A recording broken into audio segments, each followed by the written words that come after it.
Fundação Logosófica, em prol da superação humana.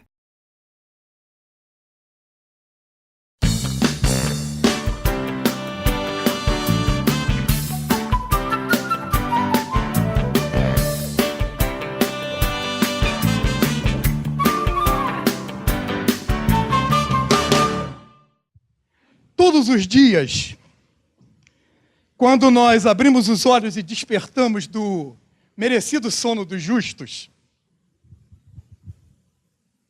tem uma pessoa que nos olha bem de frente, lá no fundo dos olhos. É aquele momento interessante em que os homens vão lavar a fronte para realçar sua face viril. E as mulheres vão retocar a maquiagem para retocar o quê? A pintura que o Criador já emoldurou em cada rosto de mulher. Olha, este momento que nós nos olhamos no espelho de manhã é de elevado simbolismo para a minha vida. Por que será que neste momento que podemos fazer uma declaração solene para nós próprios, são poucos os que conseguem declarar para si próprios que estão triunfando na vida? Por que são poucos que conseguem dizer que desenharam o seu futuro, o seu destino, e estão encaminhando a vida com segurança e com consciência para esse destino sonhado? Por que são poucos? Porque são muitos nesta hora que levantam como se estivessem com uma tonelada sobre os ombros e passam o dia tropeçando como indigentes neste maravilhoso campo de lutas que é a existência humana. Como mudar essa realidade? Como pular da cama com brilho na alma e com calor nos olhos? Com aquela sensação de que estamos realizando algo grandioso e fazendo a vida valer a pena de verdade. Como? Eu tenho conseguido. Já perceberam que nossa vida é como um templo? Existem algumas colunas que sustentam esse templo, que nós já recebemos prontas. Mas tem outras pilastras que nós é que temos que construir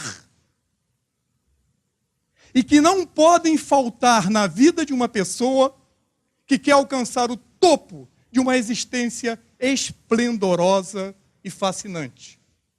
A vida pode ser esplendorosa e fascinante. A minha tem sido. Eu me sinto muito feliz de poder declarar isso em todas as plateias deste Brasil por onde eu tenho andado. Se eu não pudesse fazê-lo, não estaria aqui. Olha,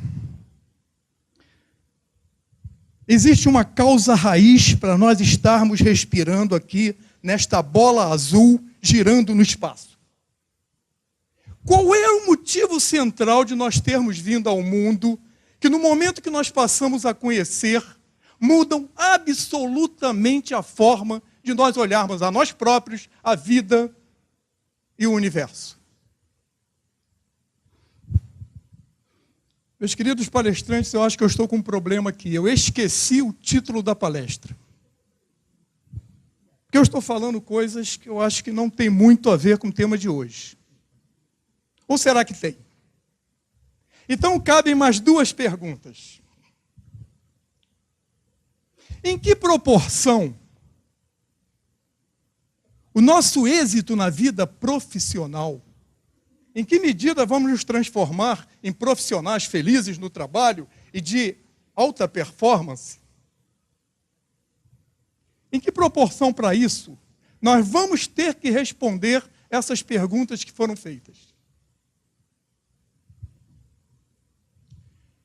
É o meu sucesso na vida profissional que vai determinar o êxito na minha vida, ou é o contrário?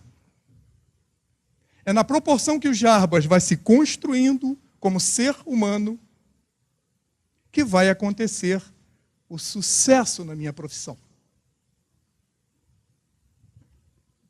Que palestrante é esse que começa a falar e nem cumprimenta o público? Agora sim, já fui apresentado, sou o Jarbas, quero saudar todos com meu abraço fraterno, afetuoso, caloroso. Boa noite. Essa bela noite de quinta-feira, valentes todos aqui, porque carioca não combina muito com chuva, mas até nos permite uma imagem. Habituou-se dizer que uma noite bonita é uma noite estrelada, não é verdade?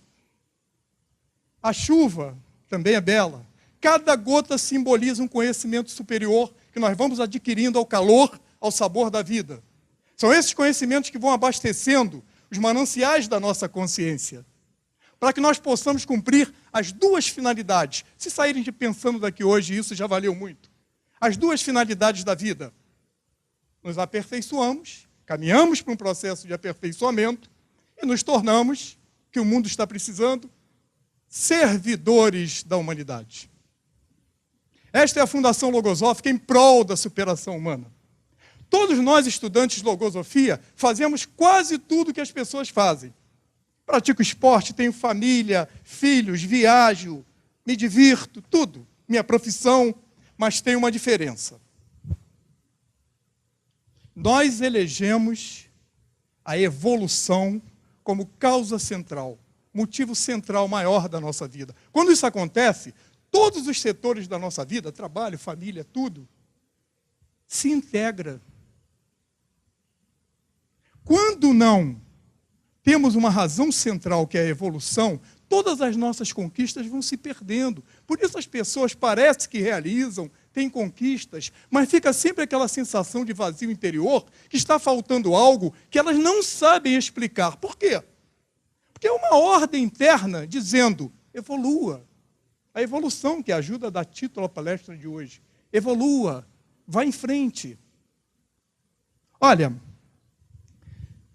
aqui estão nossos palestrantes. Vamos assim, um gostinho só inicial. Vamos pedir que eles tragam suas considerações iniciais, porque eles é que farão a palestra de hoje. Quem gostaria de iniciar?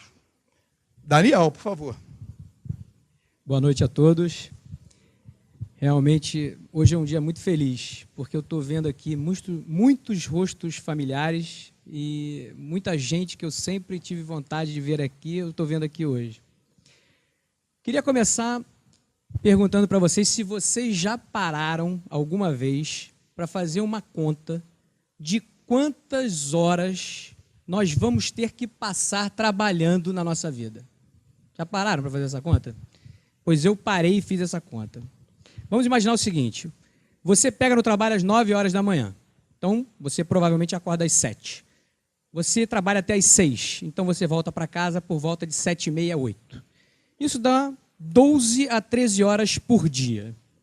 Você pega isso em uma semana, são 65 horas. Você pega em um mês, são 260. Você pega isso em um ano, são 2.860 horas. Multiplica isso por 35 anos. Vocês vão cair para trás. São mais de 100 mil horas. Então quer dizer que eu vou passar mais de 100 mil horas, nós vamos passar mais de 100 mil horas trabalhando? Então se eu olhar por esse ponto, realmente o trabalho é um devorador insaciável de tempo, não é? 100 mil horas da minha vida nisso? Ou não? O que me deixava muito frustrado era que no trabalho eu passava o dia, às vezes, fazendo uma tarefa e no final do dia eu percebia que eu tinha feito errado aquela tarefa porque eu me baseei em uma informação que me passaram que estava errada ou por uma desatenção minha. Isso me deixava muito revoltado, a sensação de que muita perda de tempo. Ou ainda, no dia anterior, eu fiz um planejamento, botei lá tudo que eu quero fazer amanhã. Quero fazer isso, isso, isso e isso. No dia seguinte eu vou para o trabalho, chega no final do dia, não fiz nada do que estava na minha lista, nada. Fiz outras coisas, mas o que estava na minha lista eu não fiz. Mas por que acontece isso? O que acontece com a gente em que, apesar de nos programarmos para fazer alguma coisa, a gente não segue com aquilo que a gente planejou. Afinal, quem é que está no comando? E ainda tem uma situação pior ainda. Quando no trabalho, você se desentende com algum companheiro de trabalho. Normalmente por algum motivo psicológico, uma característica psicológica da pessoa ou sua. Isso, além de fazer essa perda de tempo absurda, ainda tira as energias. Chega em casa, parece que foi atropelado, né? Dá aquela sensação de esgotamento total. Será que já aconteceu isso com vocês? Ou é só comigo? Privilégio meu? Bom, então eu queria deixar uma pergunta. Será então que quando nós estamos perdendo tempo, na verdade estamos perdendo vida? Guardaram a pergunta? Quem gostaria de continuar? Suas considerações? Ângela, por favor. Boa noite a todos. Como a ciência logosófica ela é muito prática, como já foi dito aqui, tem um método para a gente aplicar à própria vida, eu fico assim, muito feliz de poder compartilhar com vocês os resultados dessas minhas investigações, dessa minha prática com os conhecimentos. Eu sou pedagoga, trabalho na universidade e costumo fazer aos meus colegas, professores, técnicos e alunos, uma pergunta. O que representa o trabalho para a sua vida? E as respostas são variadas. Para uns é meio de sustento, de sobrevivência, para outros é um mal necessário. Eu penso, um mal, né? Será que a gente pode considerar o trabalho um mal? Enfim. Para outros, é fonte de realização. Em relação a esse último aspecto, eu tenho muita afinidade, porque o trabalho, para mim, sempre foi fonte de muito prazer e realização. Mas seja por conta disso, ou por conta de ser fonte de sustento, como já foi dito aqui, a gente passa grande parte da nossa vida, do nosso dia, trabalhando. Seja indo para o trabalho, realizando atividade, ou mesmo pensando nele. Eu diria, até se preocupando com ele. Eu sei que o conceito de trabalho ele é amplo. Trabalho é atividade, né? Trabalho é movimento. Ele não se restringe à vida profissional. Mas quando a gente dedica muito tempo da nossa vida à vida profissional, a gente pode descuidar do atendimento às demais partes da nossa vida familiar, vida de relação com os amigos, ao lazer. E isso pode trazer um grande desequilíbrio para a gente. E isso não faz a gente feliz, não é verdade? E eu deixo, então, uma primeira pergunta para vocês. Como que a gente pode fazer para equilibrar esse atendimento aos diferentes aspectos da nossa vida, integrando o trabalho a essa vida como um todo? Será que nós vamos conseguir responder essa pergunta até o final? Vamos lá, Rafael Passos, por favor, continuando. Bem, gostaria de dar boa noite a todos novamente. Existe algo que eu escutei quando eu estive aqui na Fundação Logosófica pela primeira vez, que eu gosto sempre de repetir. Esse foi um ambiente criado pelo mestre Ramo Sol, Carlos Bernardo Gonzalez Pecote, para que se presidisse dois grandes movimentos. O primeiro é o afeto e o segundo é o respeito. E a gente recebe aqui um bem tão grande, todos nós buscamos compartilhar o que a gente consegue extrair de melhor aqui uns com os outros, que quando a gente faz um convite para que cada um de vocês esteja aqui, é uma necessidade imperiosa que a gente sente de estender esse bem. Então, saibam que todos vocês que estão aqui são muito queridos por todos nós. Dito isso, tem algo que sempre me chamou muita atenção, desde mais novo, que é a resistência que muitos de nós sentimos para o estudo e para o trabalho. Ainda na escola, a gente pode ver que quando tem que estudar para uma prova, ou então fazer um dever de casa, a gente sente uma resistência muito grande, a criança, o adolescente, mas por que que isso acontece? Por que essa resistência interna? Era para ser assim? Se a gente pegar a imagem de um adolescente no ensino fundamental e botar ele sentado no sofá, e aí você bota dois convites diferentes. O primeiro é uma recordação da mãe dele, lembrando que ele tem que estudar para a prova de geografia no dia seguinte. Como é que ele recebe essa notícia, né? Como é que isso se movimenta dentro dele? Aí você pega a mãe dele informando uma outra notícia para ele. Fulano, ciclano acabou de te ligar, os seus amigos todos estão indo jogar futebol lá na quadra da escola. Como é que isso... Existe diferença? Por que que a perspectiva de jogar bola estimula, na maior parte das vezes, muito mais?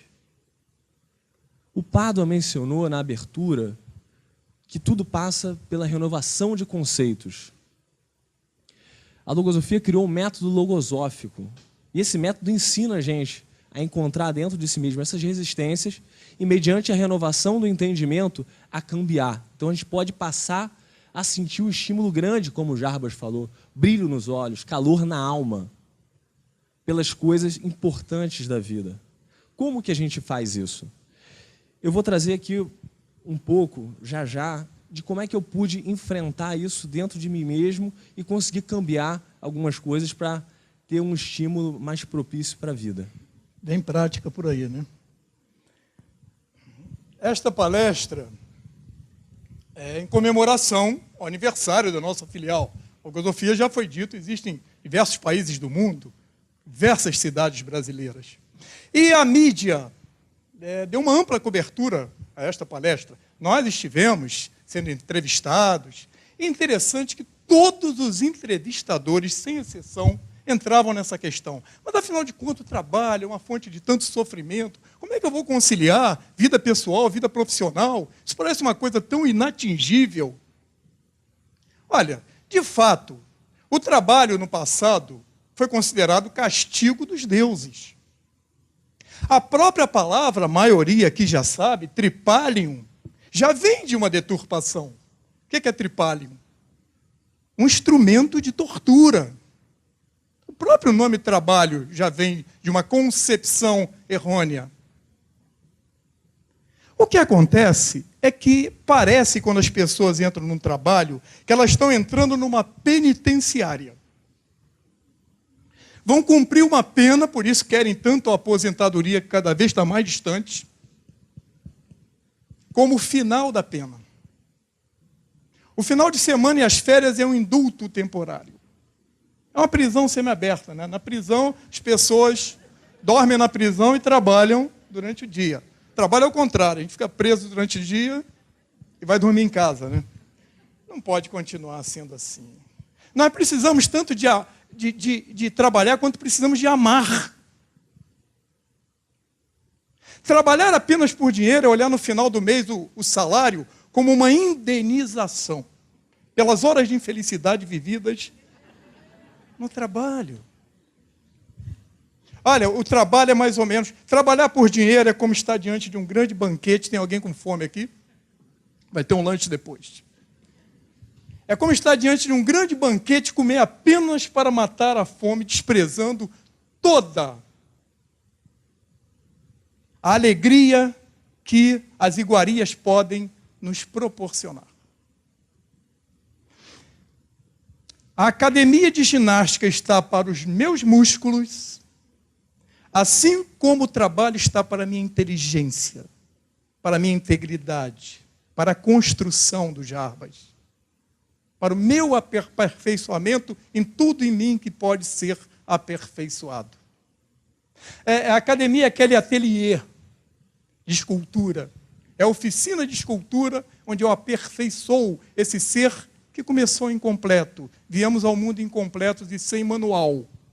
O trabalho é uma grande... Essas 100 mil horas que vamos passar trabalhando é um campo extraordinário para essa possibilidade. Olha, já passando para que eles complementem, eu queria dizer o seguinte, olha, no livro, recomendo a todos, O Senhor de Sandra, tem lá uma passagem, o drama de Sísifo. Conhecem? Sísifo é aquele personagem da mitologia grega que foi condenado por Zeus a rolar uma enorme pedra de mármore até o alto da montanha, e quando quase ele está chegando, o que acontece? A pedra rola a montanha abaixo, e Sísifo foi condenado na eternidade a fazer um trabalho inútil. O drama de Sísifo não é o esforço. Esforço é lei da vida. Tomara que venha muito esforço enquanto eu estiver vivo neste planeta. É ele que vai me fazer uma pessoa maior. O drama de Sísifo é o trabalho inútil. Tudo que realizamos que produz apenas moedas para pagar as minhas contas no final do mês, que também é importante, mas quando se restringe a isso, eu, Jarbas, estou fazendo o sisifismo, trabalho de Sísifo, porque eu tenho que sair um ser melhor em cada final de expediente. E os nossos palestrantes têm algo interessante também a trazer sobre isso. Nessa complementação dessas provocações que já fizeram, quem quer continuar, por favor? Os dois, quem eu deixo? Ele ou ela? Vamos privilegiar nossas damas, por favor. O microfone está contigo, o microfone está contigo, pronto. Por favor. Eu vou retomar aquela questão inicial, sobre aquela pergunta, né, que eu fiz, como que a gente faz para equilibrar esse atendimento aos diferentes aspectos da vida, integrando o trabalho à nossa vida. Eu sei que existem pessoas que organizam muito bem o tempo do seu dia, né, com disciplina, isso é ótimo. Mas a questão é, estariam eles servindo a esse tempo ou estariam se servindo desse tempo para conduzir a própria vida? Quando é que a gente serve ao tempo? Quando é que a gente serve ao tempo? Quando, de um lado, a gente tem os nossos dias, horas, minutos e segundos. Do outro lado, a gente tem as nossas obrigações, necessidades, o nosso lazer, a nossa vida em família, e a gente tem que fazer com que tudo isso caiba naquele tempo. Nós estamos servindo a esse tempo. É ele quem vai determinar o que a gente vai ou não vai fazer. E como a gente é responsável, em geral, vêm as obrigações. E aí o trabalho realmente pode ser um grande opressor. E a gente sentir como se a gente estivesse sendo devorado por algo que é maior do que a nossa capacidade de escolha. E quando é que a gente se serve do tempo? É quando nós compreendemos, como já disse Daniel, que tempo é vida. E vai em busca de identificar aquilo que realmente tem valor na nossa vida para a gente poder realizar. E a gente vai aprendendo a se servir dessas porções de tempo para aumentar a nossa capacidade de realizar aquilo que a gente escolheu. E aí, a vida profissional, ela se transforma em mais um campo, um espaço da vida, dentre outros, em que a gente vai realizar as nossas práticas de aperfeiçoamento integral. Não só profissional, mas a prática de aperfeiçoamento integral. Primeiro, a gente aperfeiçoa dentro de nós. E, à medida que vamos aperfeiçoando, vamos praticando isso no nosso campo experimental. Do trabalho, então, é um campo extraordinário para isso, né? Eu vejo assim, dois conhecimentos que a logosofia tem me trazido, a ciência logosófica, e tem me ajudado a realizar isso que estou falando para vocês. O primeiro é o conhecimento de mim mesma. Conhecer a si mesmo é algo que lá desde os gregos, né, é um objetivo do ser humano. Eu também tinha esse objetivo. E foi aqui, com esses estudos, que eu aprendi como realizar isso na minha vida, porque é um dos grandes objetivos da ciência logosófica que a gente realize isso na própria vida. E o segundo conhecimento, que corre junto com esse primeiro, é o conhecimento do nosso mundo interno. Tem um mundo externo, que é esse mundo onde a gente pratica a nossa vida, né, com aquilo que está fora da gente. Mas tem também um mundo interno, que cada um de nós carrega dentro de si. É o mundo onde vivem as causas daquilo que a gente é e daquilo que nos move. As nossas ideias, pensamentos, sentimentos, os nossos valores, os nossos déficits, as nossas vulnerabilidades, deficiências, né? O autor da logosofia tem um livro só sobre isso, que eu recomendo a vocês para lerem, que é muito interessante, porque ele mostra não só a deficiência, mas como que a gente vai fazer para se tornar mais eficiente naquilo. Nesse mundo interno, tem uma mente com possibilidades ilimitadas de aperfeiçoamento, uma sensibilidade que pode se tornar uma força para a vida. Uma consciência que pode ser despertada para os aspectos superiores da existência. É um mundo muito rico. E, na medida que a gente vai se conhecendo esse mundo interno, a gente também vai aprendendo como que a gente pode atuar na causa da própria vida, modificando, transformando a própria vida e nosso próprio destino, que é também um dos grandes objetivos da logosofia para a nossa vida. Eu falei há pouco sobre os pensamentos, recordam?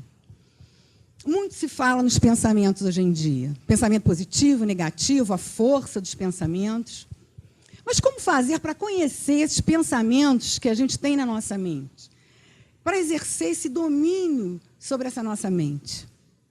Usa-se muito o conceito de pensamento como sinônimo de pensar, de cérebro, de mente.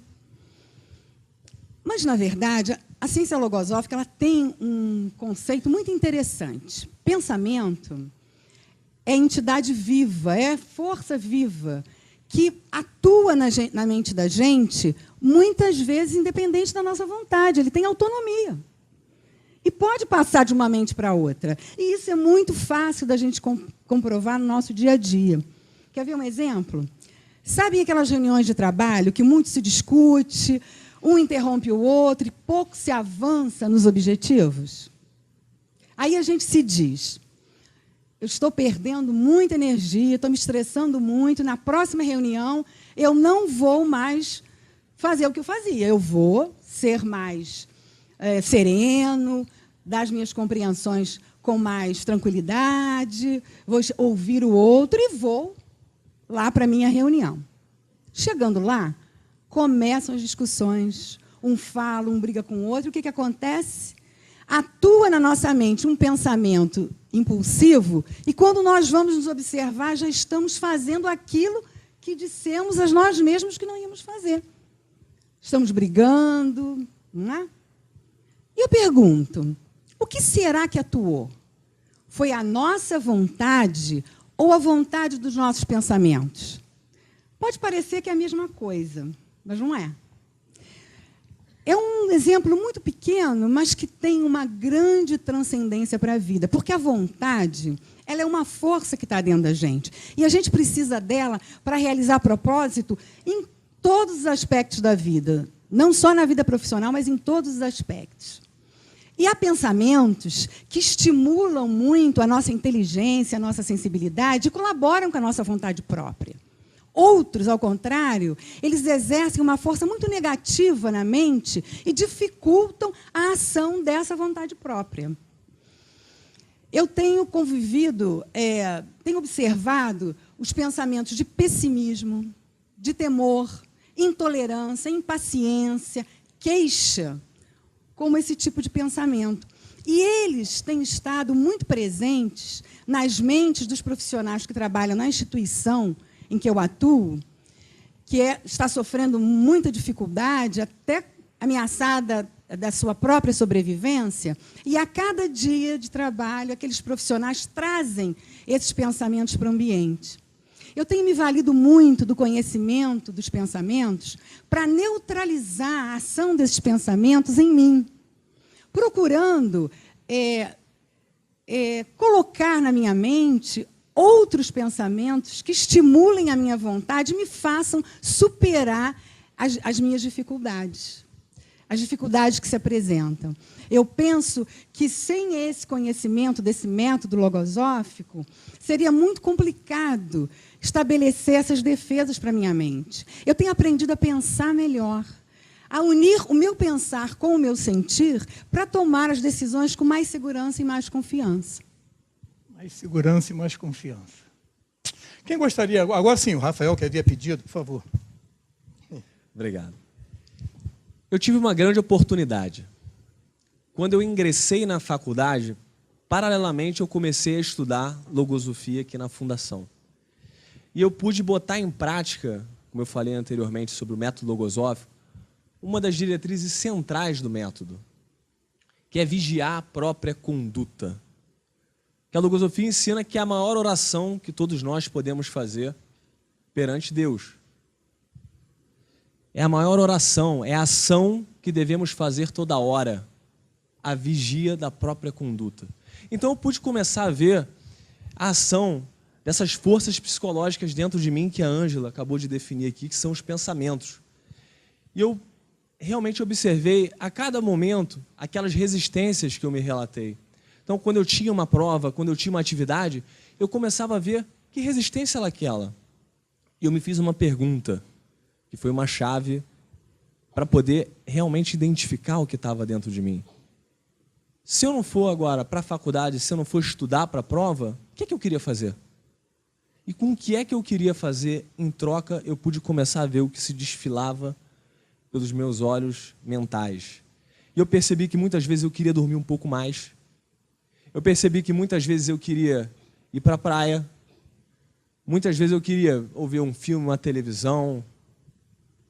E eu comecei a perceber que todas essas coisas são importantes na vida humana. A gente está nesse planeta. Só que elas estavam querendo tomar um espaço cada vez maior. E eu vi que eu não tinha, como o Jarbas falou, erigido ainda na minha vida a evolução como pilar central. E eu vi que eu estava querendo quase que desfrutar o descanso eterno bíblico ainda em vida. Se é que a gente deve perseguir o descanso, porque eu despertei para uma coisa muito grande, que a vida é movimento.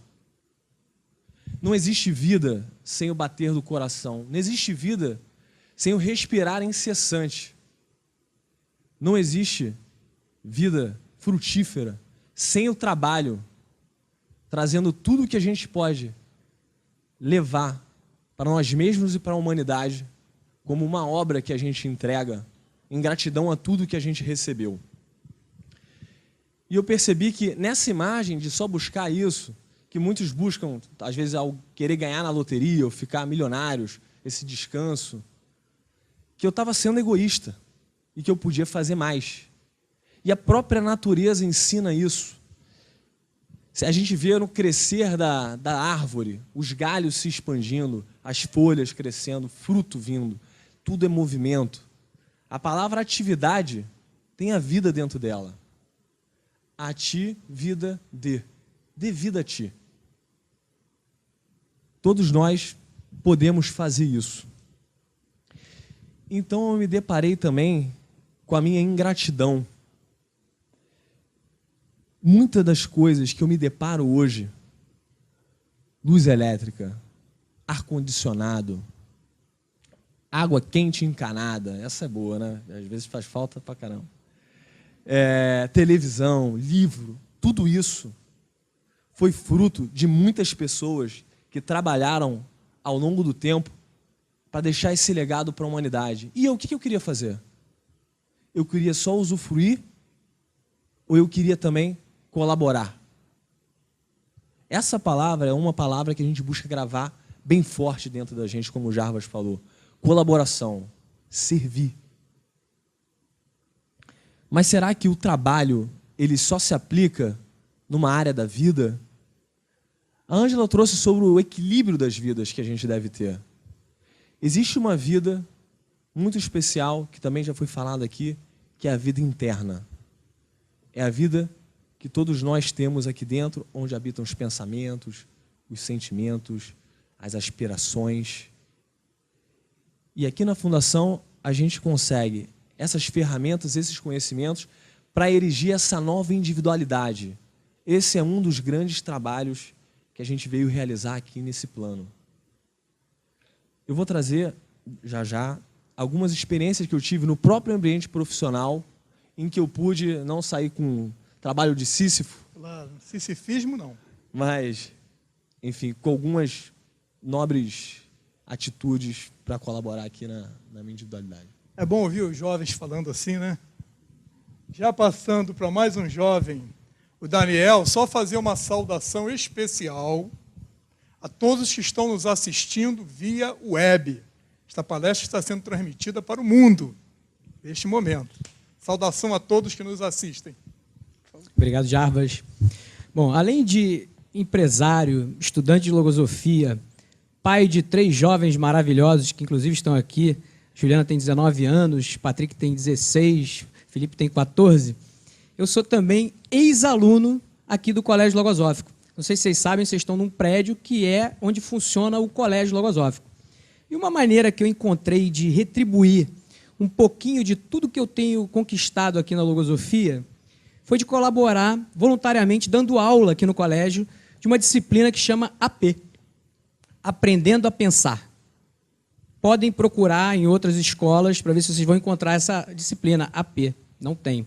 É exclusiva aqui do Colégio Logosófico, onde a gente aplica a pedagogia logosófica nas crianças. E para ilustrar isso, eu vou trazer uma imagem.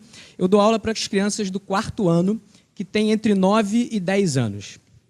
Então, o criador da logosofia tem uma imagem que é da casa mental, que a nossa mente é como se fosse uma casa mental.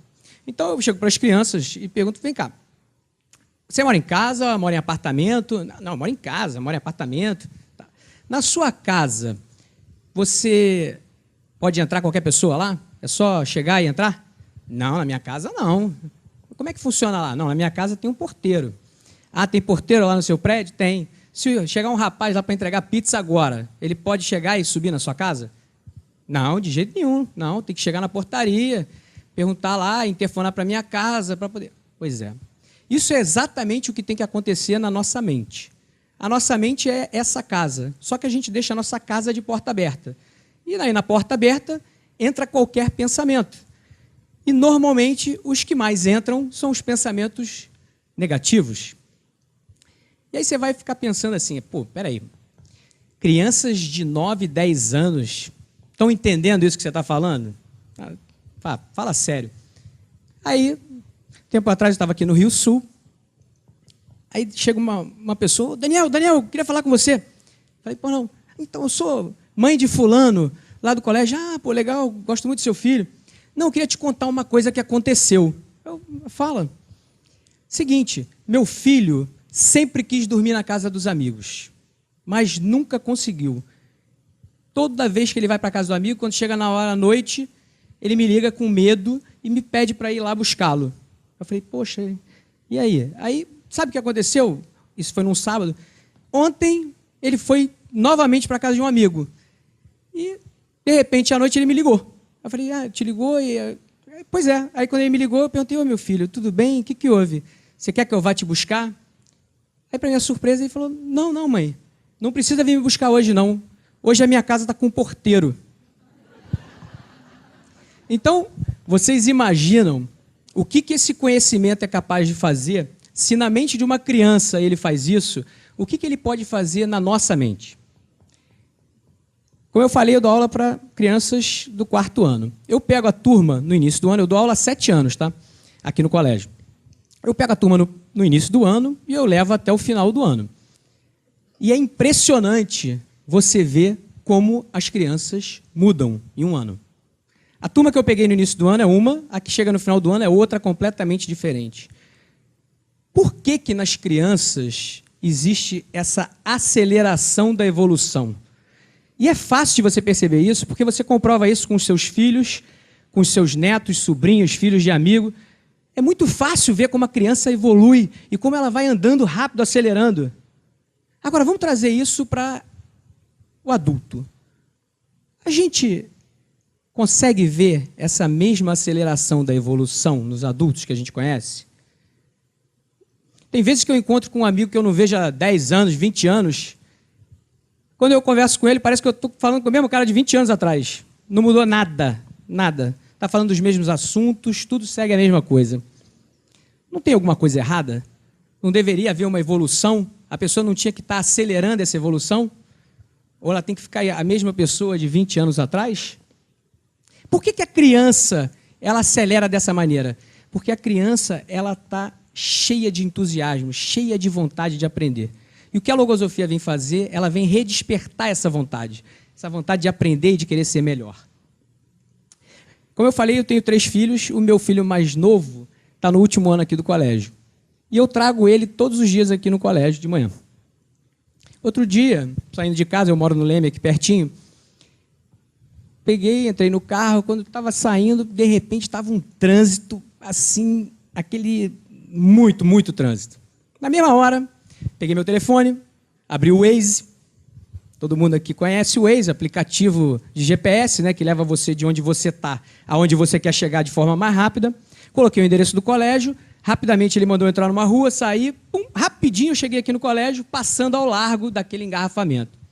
E eu fui olhando aquele engarrafamento, aquilo foi me dando uma sensação boa, né, de falar, pô, caramba, estou aproveitando o tempo, não estou parado nesse engarrafamento.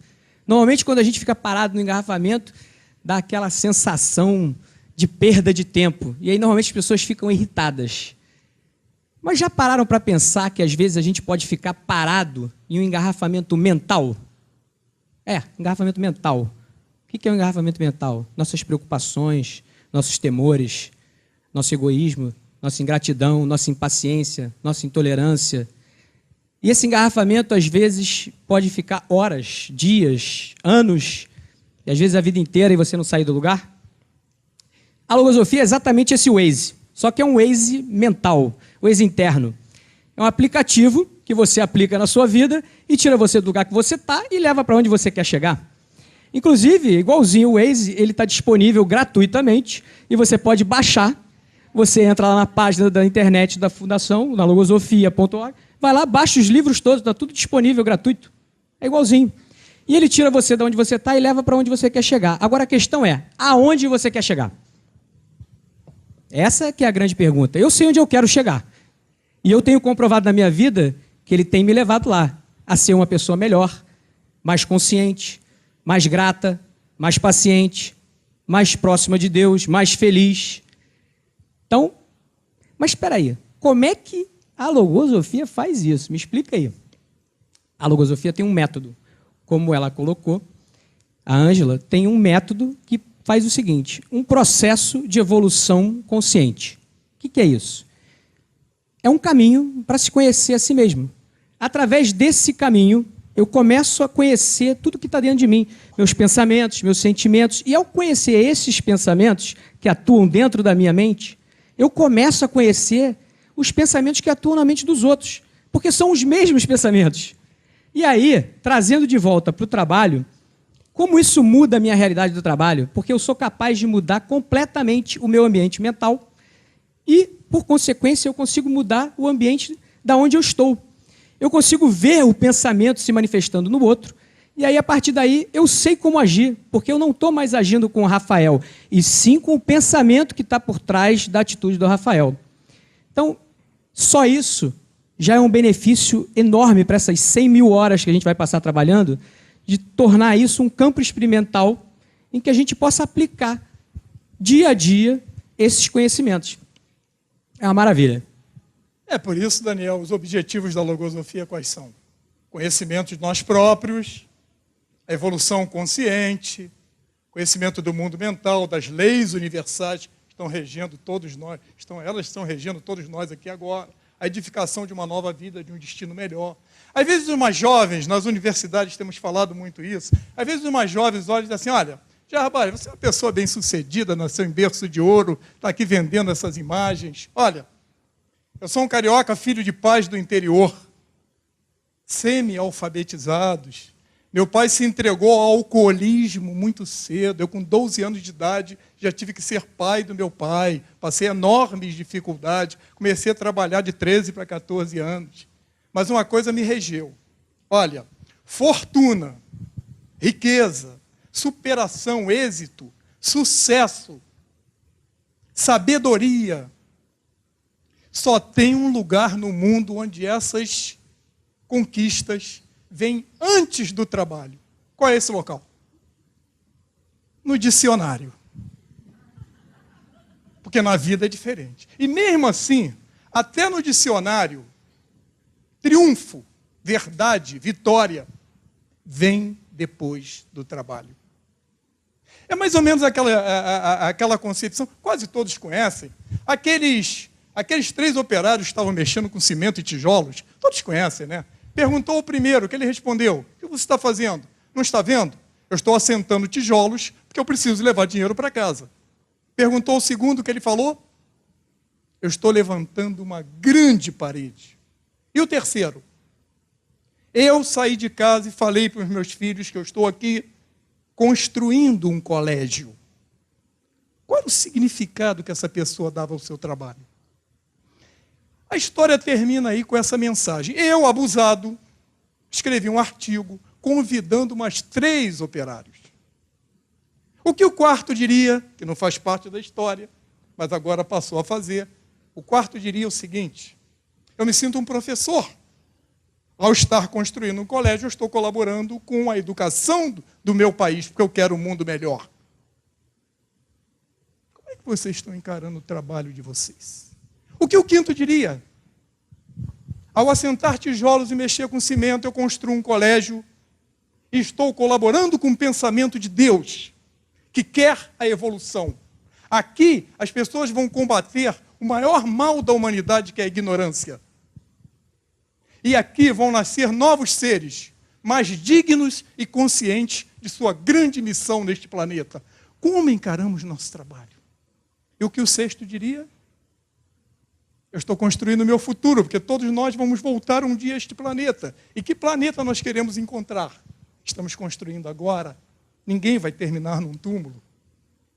Muito bem, todas as vezes que estamos assistindo uma palestra assim, sabe como eu me pergunto? Qual é a ideia central que os palestrantes estão tentando transmitir? Qual é o conceito mãe? Depois que eu me pergunto isso, que entendo, eu falo o seguinte para mim. Eu assisto muitas palestras como vocês. Quando eu chegar em casa, aquilo que eu entendi que o palestrante tentou me transmitir, qual o conhecimento melhor que vai gerar para mim? Como vai me fazer acordar diferente no dia seguinte, um pouco mais sábio e melhorar um pouco a minha vida, mesmo que seja num pequeno aspecto? Como cada um vai acordar amanhã, é uma concepção individual. Espero que melhor. Qual a concepção que nós estamos, a ideia central que nós estamos tentando transmitir? Podemos recapitular. Viemos ao mundo para evoluir. Não adianta viver de forma diferente, que essa felicidade não vai chegar. Quando pensamos assim, todas as nossas atividades se transformam em laboratório de experiência. Nesse contexto, o trabalho, onde vamos passar mais de 100 mil horas da nossa vida, se transforma num grande aliado desse processo de evolução. Quarto lugar, na proporção que eu evoluo espiritualmente no trabalho, eu vou me transformando num profissional de alta performance. Tem sido assim na minha vida, com quase meio século de profissão. Na proporção que eu me melhorei, eu fui me tornando um profissional muito respeitado dentro das organizações. E quinto, isso nós estamos querendo transmitir. Temos aprendido isso nessa escola aqui, que é a Fundação Logosófica. Tem sido elemento viável, essencial para alcançarmos essa realização. E com isso, vamos agora, de forma sintética, concluir a nossa atividade com nossos palestrantes trazendo suas conclusões finais. Por favor. Então, vou comigo, o microfone está comigo, né? Então, vou eu. Claro. Ditadura no trabalho não pode existir. Outro dia eu estava entrando no meu carro e, de repente, meu telefone escorregou e caiu no chão. Mas foi uma pancadinha, não. Foi aquela batida violenta que vai estraçalhar o telefone. O que vocês acham que aconteceu com o meu telefone? Nada. Sabe por quê? Porque meu telefone estava equipado com uma super capa protetora e ainda tinha um protetor de tela maravilhoso. Aí ele deu uma arranhadinha na tela e tirou uma tinta da capinha. Só isso. Agora, o que isso tem a ver com o tema? Tem a ver o seguinte, que aqui na Logosofia a gente aprende a fabricar a capa para o nosso mundo interno, para proteger o que há de mais valioso na nossa vida, que é esse mundo, a nossa mente, os nossos sentimentos, o que está dentro da gente. E, normalmente, a gente se preocupa muito com o telefone e esquece de botar a capa nessa parte mais vulnerável e mais importante, que é o nosso mundo interno. Aqui a gente aprende a fazer isso de forma prática. Minha casa, eu gosto muito de ficar na cozinha, porque eu gosto muito de comer. Então, outro dia eu estava em casa, aí comecei a olhar assim, pô, tinha uma lâmpada que estava queimada, aí eu olhei, tinha outra, aquilo começou a me incomodar, que estava escuro. Eu peguei e desci, fui na loja de material de construção, comprei umas lâmpadas, fui lá, subi, pá! Pronto, minha cozinha ficou toda iluminada de novo. Maravilha. Meu filho chegou, entrou e falou assim, caramba, pai, pô, ficou claro aqui, hein? Estava até acostumado com aquele negócio assim, meio escuro. Falei assim, pois é. Eu pensando, esse é o maior perigo da nossa vida. quando essas luzes mentais vão se apagando, e vai apagando a vontade, vai apagando a paciência, vai apagando a tolerância, vai apagando a gratidão, e aí vai apagando a nossa vida. Acaba o entusiasmo. E o que a logosofia vem fazer é exatamente reacender essas lâmpadas e fazer com que volte novamente a luz dentro da gente, e com isso a gente enxergue. E aí a gente vê o que é importante a gente fazer. Esse é o grande benefício da logosofia. É a gente enxergar o que é importante. Aí você pode falar assim, peraí, Daniel, você está falando isso aí, mas também você deve estar vivendo uma bonança, uma coisa maravilhosa, né? Tu não tem problema nenhum, né? Pois eu sou do varejo, então vocês imaginam o que eu estou vivendo, né? Então, agora, tem uns amigos que são pares assim, né, no meu ramo, e falam assim, cara, eu não sei como é que você consegue ficar nessa tranquilidade vivendo o que você está vivendo. E aí vem um dos maiores conceitos que eu aprendi aqui na logosofia, que é de colocar os problemas dentro da vida e não a vida dentro dos problemas. Normalmente o que a gente faz é colocar a vida dentro do problema. E aí, meu amigo, a nossa vida é desse tamaninho, porque o problema toma conta da vida inteira. Na hora que eu aprendo a fazer esse movimento de colocar os problemas dentro da minha vida, a minha vida cresce. E aí muda tudo. Então, se vocês saírem daqui só com esse conceito já e fizerem esse exercício, vocês vão ver o benefício que vocês vão ter na vida de vocês. Muito bom, Dani. Por favor, quem gostaria? Ângela, por favor. Eu vou retomar aquela questão, aprofundando um pouquinho mais a reflexão. Aliás, eu vou me levantar, porque o professor gosta de falar em pé. Por favor, querem te ver melhor, né? Bem melhor. Retomando aquela questão inicial, como que a gente integra, a gente equilibra os diferentes aspectos da nossa vida? A vida profissional, vida familiar, vida da relação com os demais, a vida espiritual. Sim, porque a nossa espiritualidade faz parte desse eixo em que os diferentes aspectos da vida vão se integrar. Isso não é simples, não é verdade? Não é. Mas a gente é um ser muito complexo mesmo. Nós temos uma parte biológica, uma parte psicológica e uma parte espiritual. E a gente tem que atender essas três partes para que haja esse equilíbrio. Quando uma parte não está bem, a vida se ressente. Vocês já devem ter comprovado isso na vida de vocês. Mas, por outro lado, é justamente essa complexidade que nos faz rico em possibilidades. A gente tem a aspiração de ser feliz, de ter paz, de ter conhecimento. A gente quer saber de onde a gente veio, para onde a gente vai, o que a gente está fazendo aqui. A gente faz grandes propósitos para a vida, tem grandes ideais, ideal de carreira, ideal de família, ideal de mundo, e que muitas vezes parecem que esses ideais conflitam. Eu mesma, na minha realidade, já vivi no passado um pouco desse conflito por ser mulher, para conciliar a minha vida profissional com a minha vida do lar.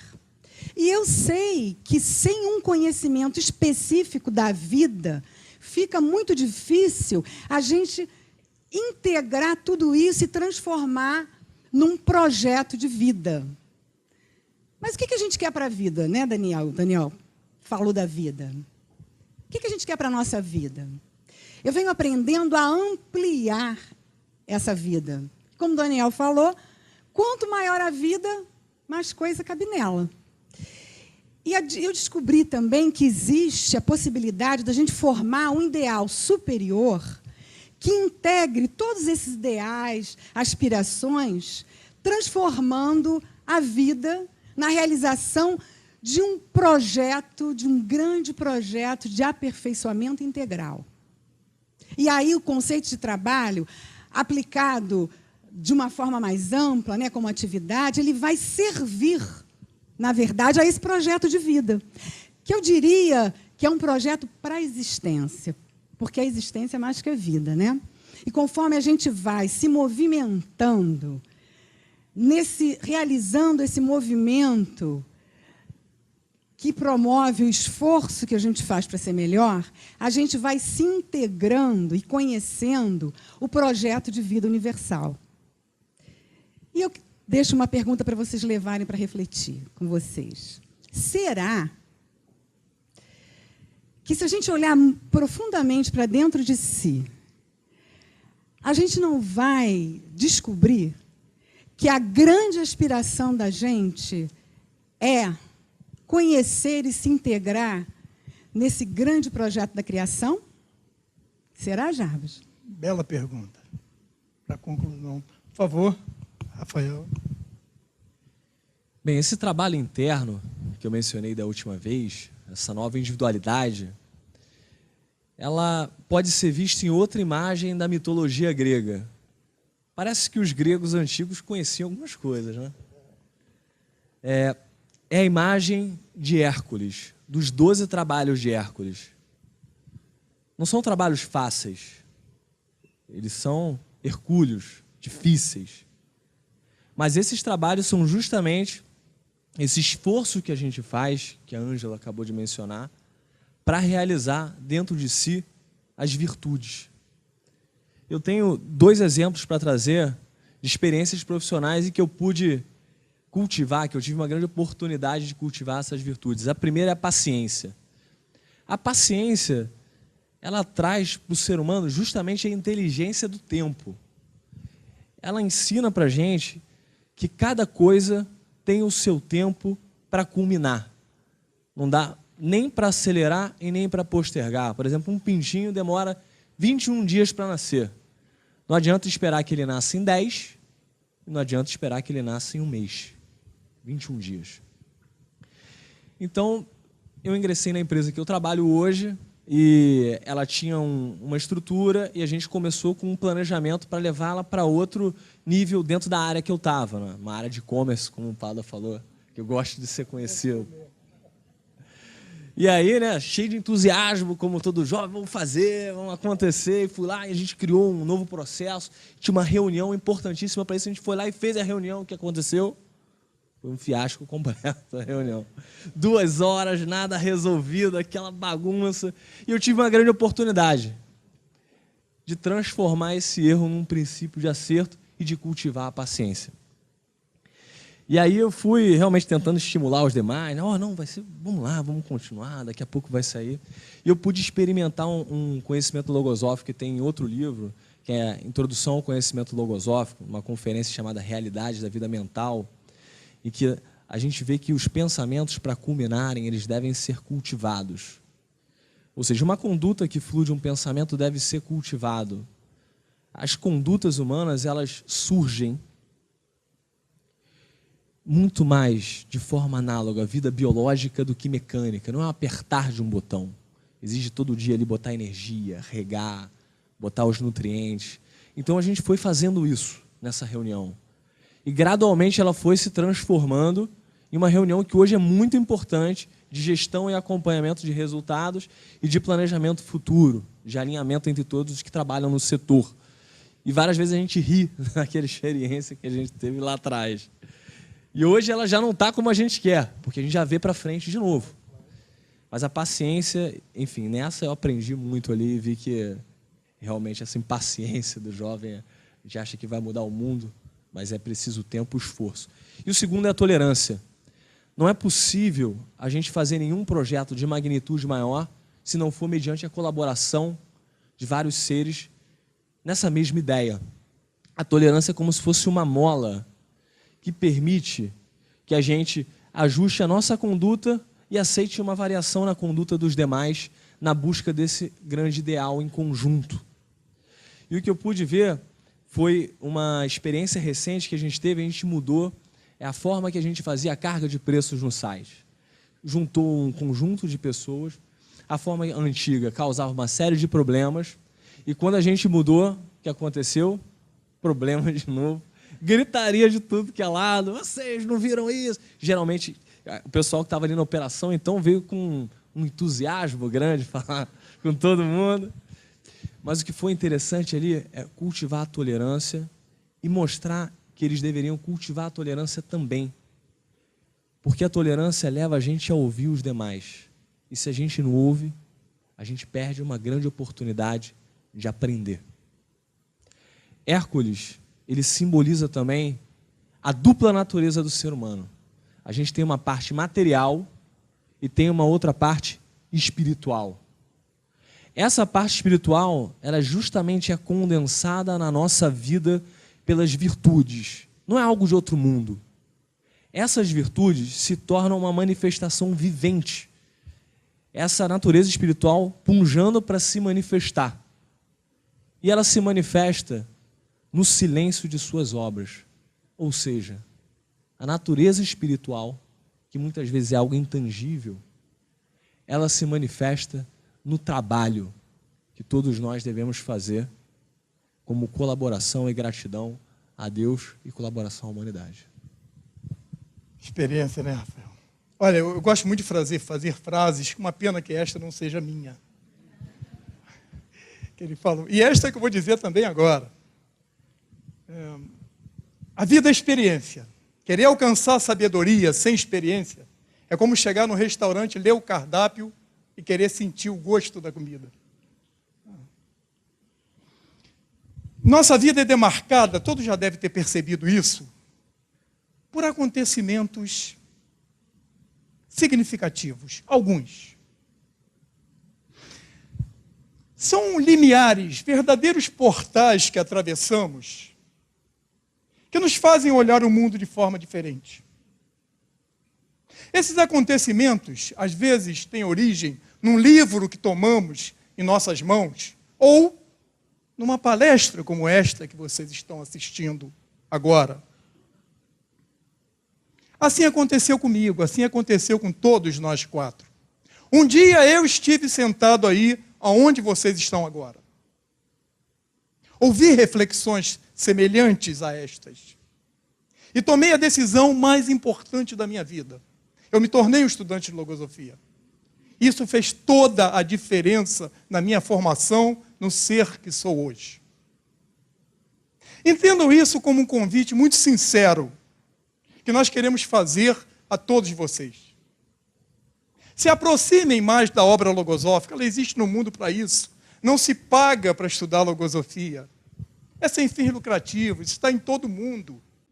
A apoteose deve marcar a culminação de todo o evento que preparamos com o coração.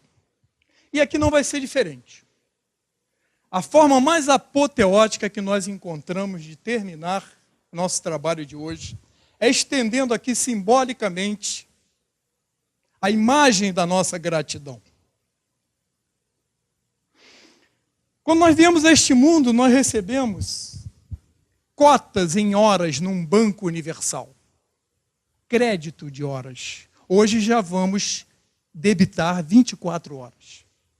Cada um aqui consagrou pelo menos 3 horas de sua vida para estar aqui conosco hoje. Isso é digno de toda a nossa mais profunda, sentida e sincera gratidão.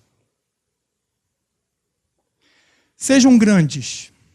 Aquele que quer ser grande não pode pensar, jamais se comportar como pequeno. Foi uma honra para todos nós ter dirigido a palavra a vocês. Um grande abraço a todos.